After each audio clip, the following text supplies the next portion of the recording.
संध्या द्वारा तपस्या करना, प्रसन्न हो भगवान शिव का उसे दर्शन देना, संध्या द्वारा की गई शिव स्तुति, संध्या को अनेक वरों की प्राप्ति तथा महर्षि मेधा तिथि के यज्ञ में जाने का आदेश प्राप्त होना। ब्रह्मा जी बोले, हे पुत्रवर, हे महाप्राज्ञ, अब संध्या के द्वारा किए गए महान तप को सुनिए, जिसके सुनने से पाप समूह उसी क्षण निश्चय ही नष्ट हो जाते हैं। तपस्या का उपदेश कर वशिष्ठ जी के अपने घर चले जाने पर संध्या भी तपस्या की विधि को जानकर अनंत हर्षित हो गई। वह ब्रह्मोल्लित सर के सन्निकट प्रसन्नचित्त होकर अनुकूल वेश धारण करके तपस्या करने लगी। वशिष्ठ जी ने तपस्या के साधनभूत जिस मंत्र को बताया था, उस मंत्र से वह शंकर जी का पूजन करने लगी। इस प्रकार सदाशिव में चित्त लगाकर एकाग्र मन से घोर तपस्या करती हुई उस संध्या का एक चतुर्युग बीत गया। उसके पश्चात उस तपस्या से संतुष्ट हुए शिव जी उसके ऊपर प्रसन्न हो गए और बाहर भीतर तथा आकाश में उसे अपना विग्रह दिखाकर वह शिव जी के जिस रूप का ध्यान करती थी, उसी रूप से उसके समक्ष प्रकट हो गई। संध्या अपने मन में चिंतित, प्रसन्नमुख तथा शांति स्वरूप भगवान शिव को सामने देखकर बहुत प्रसन्न हुई। मैं शिव जी से क्या कहूँ तथा किस प्रकार इनकी स्तुति करूँ? इस प्रकार चिंतित होकर संध्या ने भयपूर्वक अपने नेत्रों को बंद कर लिया। तब नेत्र बंद की हुई उस संध्या के हृदय में प्रविष्ट होकर शिवजी ने उसे दिव्य ज्ञान, दिव्य वाणी और दिव्य चक्षु प्रदान किए। इस प्रकार उसने दिव्य ज्ञान, दिव्य चक्षु, दिव्य वाणी प्राप्त की और जगतपति दुर्गेश को प्रत्यक्ष खड़ा देखकर वह उनकी इस प्रकार स्तुति करने लगी। जिनका स्वरूप निराकार, ज्ञानगम्य तथा पर है, जो न स्थूल न सूक्ष्म न उच्च ही है तथा जो योगियों के द्वारा अंतःकरण से चिंत्य है, ऐसे रूप वाले लोककर्ता आपको नमस्कार है। जिनका रूप सर्वस्वरूप, शांत, निर्मल, निर्विकार, ज्ञान से परे, अपने प्रकाश में स्थित, विकार रहित, आकाश मार्ग स्वरूप एवं अंधकार मार्ग से परे तथा प्रसन्न रहने वाले हैं, ऐसे आपको नमस्कार है। जिनका रूप एक अद्वितीय, शुद्ध दीप्यमान, माया रहित, चिदानंद, सहज, विकार रहित, नित्यानंद स्वरूप, सत्य और विभूति से युक्त, प्रसन्न रहने वाला तथा समस्त श्री को प्रदान करने वाला है, उन आपको नमस्कार है।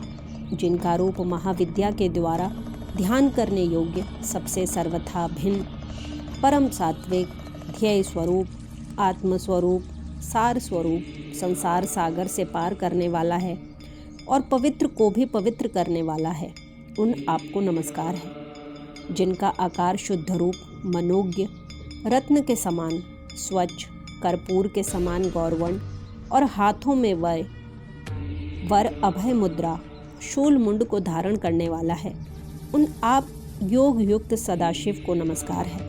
आकाश, पृथ्वी, दिशाएं, जल, ज्योति और काल जिनके स्वरूप हैं, ऐसे आपको नमस्कार है।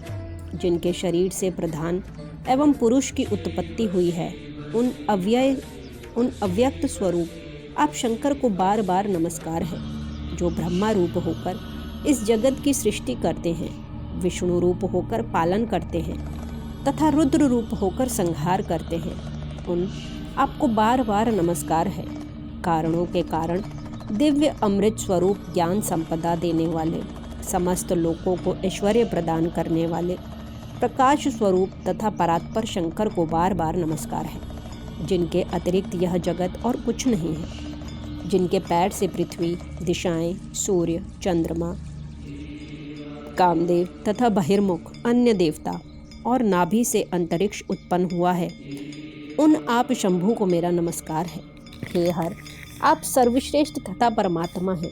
आप विविध विद्या हैं, सद्ब्रह्म, परब्रह्म तथा ज्ञान परायण हैं। जिनका न आदि है, न मध्य है तथा न अंत है, और जिनसे यह समस्त संसार उत्पन्न हुआ है।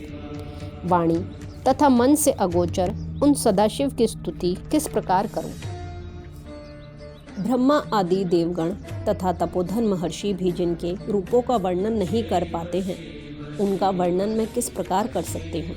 हे प्रभु, इंद्र सहित समस्त देवगण तथा सभी असुर भी जब आपके रूप को नहीं जानते तो आप जैसे निर्गुण के गुणों को मेरी जैसी स्त्री किस प्रकार जान सकती है। हे महेशान, आपको नमस्कार है। हे तपोमय, आपको नमस्कार है। हे शंभो, हे देवेश, आपको बार बार नमस्कार है। आप मेरे ऊपर प्रसन्न होइए।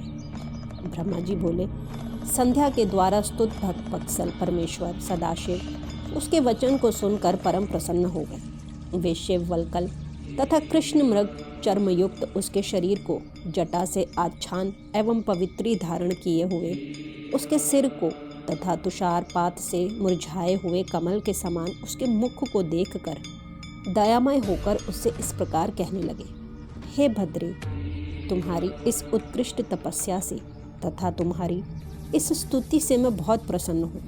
हे शुभ प्राज्ञ, अब तुम वर मांगो, जो भी तुम्हारा अभीष्ट हो तथा जिससे तुम्हारा कार्य पूर्ण हो वह सब मैं करूँगा।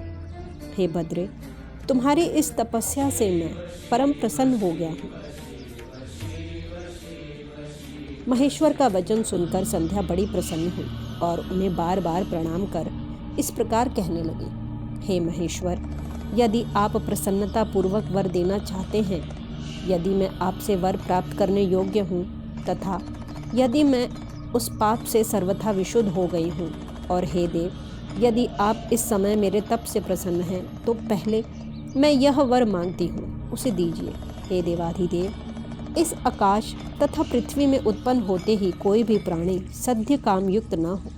हे प्रभु, मैं अपने आचरण से तीनों लोकों में इस प्रकार प्रसिद्ध हूँ जैसी और कोई दूसरी स्त्री न हो। और एक और वंग मांगती हूँ, मेरे द्वारा उत्पन्न की गई कोई भी संतति सकाम होकर पतित न हो। और हे नाथ, जो मेरा पति हो वह भी मेरा अत्यंत सुहृद बना रहे।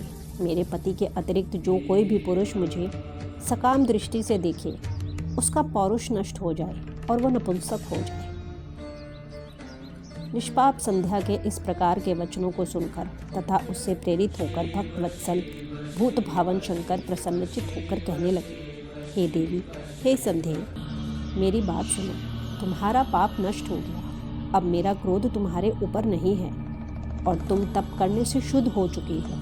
हे भद्रे, हे संध्या, तुमने जो जो वरदान मांगा है, तुम्हारी श्रेष्ठ तपस्या से परम प्रसन्न होकर मैंने वह सब तुम्हें प्रदान कर दिया। अब प्राणियों का प्रथम शैशव बाल भाव, दूसरा कौमार भाव, तीसरा यौवन भाव तथा चौथा वार्धक्य भाव होगा। शरीरधारी तीसरी अवस्था आने पर सकाम होंगे और कोई कोई प्राणी दूसरे के अंत तक सकाम होंगे। मैंने तुम्हारी तपस्या से संसार में यह मर्यादा स्थापित कर दी कि शरीरधारी उत्पन्न होते ही सकाम नहीं होंगे। तुम इस लोक में ऐसा सतीभाव प्राप्त करोगी जैसा तीनों लोकों में किसी अन्य स्त्री का नहीं होगा। तुम्हारे पति के अतिरिक्त जो तुमको सकाम दृष्टि से देखेगा वह तत्काल नपुंसक होकर दुर्बल हो जाएगा। तुम्हारा पति महान भाग्यशाली, तपस्वी तथा रूपवान होगा। वह तुम्हारे साथ 7 कल्पों तक जीवित रहेगा। इस प्रकार तुमने जो जो वर मुझसे मांगा उन सभी वरों को मैंने प्रदान किया। अब मैं तुम्हारे जन्मांतर की कुछ बातें कहूँगा। तुम अग्नि में अपने शरीर त्याग करने की प्रतिज्ञा पहले ही कर चुकी हो, अतः उसका उपाय मैं तुमको बता रहा हूँ, उसे निश्चित रूप से करो। वह उपाय यही है कि तुम महर्षि मेधातिथि के 12 वर्ष तक चलने वाले यज्ञ में प्रचंड रूप से जलती हुई अग्नि में शीघ्रता से प्रवेश करो। इस समय मेधातिथि इसी पर्वत की तलहटी में चंद्रभागा नदी के तट पर तपस्वियों के आश्रम में महान यज्ञ कर रहे हैं। वहाँ तुम अपनी इच्छा से जाकर मेरे प्रसाद से मुनियों से अलक्षित रहती हुई अग्नि में प्रवेश कर जाओ। फिर तुम यज्ञाग्नि से प्रकट होकर मेधातिथि की पुत्री बनोगी। तुम्हारे मन में जो कोई भी श्रेष्ठ पति के रूप में वांछनीय हो उसे अपने अंतःकरण में रखकर अग्नि में अपना शरीर छोड़ना। हे संध्या, तुम इस पर्वत पर 4 युग से घोर तपस्या कर रही हो। कृत युग के बीत जाने पर और त्रेता का प्रथम भाग आने पर दक्ष की जो शील संपन्न कन्याएं उत्पन्न हुई वे यथा योग्य विवाहित हुई। उनमें से उन्होंने 27 कन्याएं चंद्रमा को विवाह विधि द्वारा प्रदान की किंतु चंद्रमा उन सभी को छोड़कर रोहिणी में प्रीति करने लगा। इस कारण जब दक्ष ने क्रोध से चंद्रमा को शाप दे दिया, तब सभी देवता तुम्हारे पास आए थे। हे संध्या, उस समय तुम मेरा ध्यान कर रही थी, इसलिए वे देवगण जो ब्रह्मा जी के साथ आए हुए थे, तुमने उनकी तरफ देखा नहीं, क्योंकि तुम आकाश की ओर देख रही थी। अब तुमने मेरा दर्शन प्राप्त कर लिया है। तब ब्रह्मा जी ने चंद्रमा के शाप को दूर करने के लिए इस चंद्रभागा नदी का निर्माण किया है। उसी समय यहाँ मेधातिथि उपस्थित हुए थे। तपस्या में उनके समान न तो कोई है, न कोई होने वाला है और न कोई हुआ है।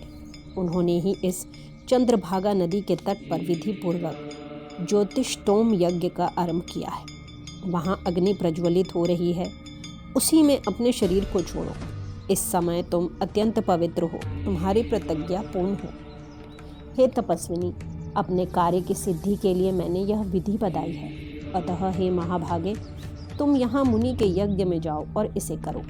इस प्रकार वे देवेश उसका हित करके वहीं अंतर्धान हुए। इस प्रकार श्री शिव महापुराण के अंतर्गत द्वितीय रुद्र संहिता के द्वितीय सतीखंड में संध्या चरित्र वर्णन नामक छठा अध्याय पूर्ण हुआ।